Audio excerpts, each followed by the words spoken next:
we have to look at the way that capacitors work in series and in parallel. First of all, capacitors in parallel. Here we have a cell, which is a 12-volt cell, and these are the connecting leads, and we're going to connect 3 capacitors. The charge will flow from the battery onto the first capacitor. We call this plus Q1 and minus Q1 on each plate. And we know that this charge will be equal to Vc for that capacitor. On the second capacitor, Q2 is equal to V2C2, and the same for the third capacitor. So the charge on each will be the product of the potential difference across each capacitor and the capacitance of each capacitor. So this total charge, which is given by the battery, is distributed between the 3 capacitors. So what we can say is that the total charge is going to be the sum of all those 3 charges, Q1 plus Q2 plus Q3. We also know that this charge is equal to V times C. Q is equal to Vc.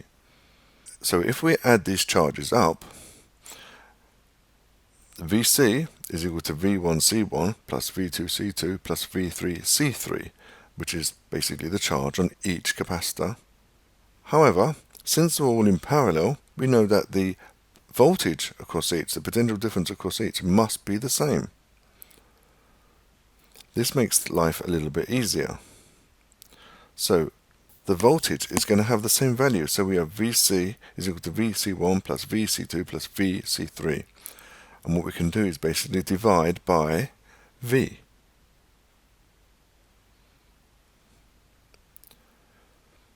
And there we have it.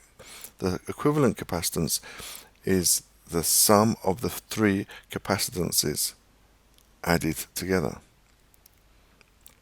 So the equivalent capacitance is the sum of the capacitances.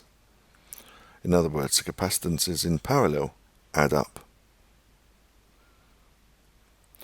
Let's look at series. Here we have the same battery here. We have 3 capacitors in series, and let's connect them up. Here again, this is Q1 is equal to Vc, and the same for this one, and the same for this one. Now, we know that some charge is going to come from the battery, so that's going to be on the top plate. The plate underneath has to have the same charge, but is going to be positive. Now, where does that charge come from? Well, it comes from the adjacent capacitor, so that must be negative Q1. On the other plate, we must have plus Q1. Where does that come from? It comes from the other plate of the third capacitor, so it's going to be negative Q1 again.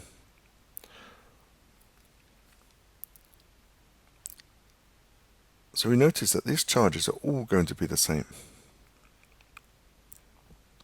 So the charge on each plate is going to be the same. It must be.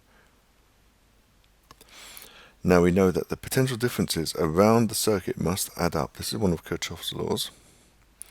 So V, which is the potential difference of course everything, is equal to the potential difference across the first capacitor plus the potential difference across the second capacitor, and so on.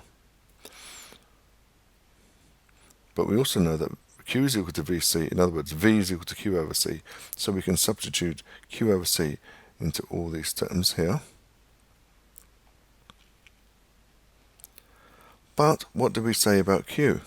We know that the charge is exactly the same on each plate, so instead of Q1, Q2, Q3, we can just say Q.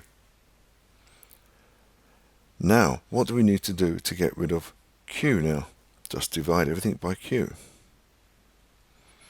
And we have 1 over C is equal to 1 over C1 plus 1 over C2 plus 1 over C3.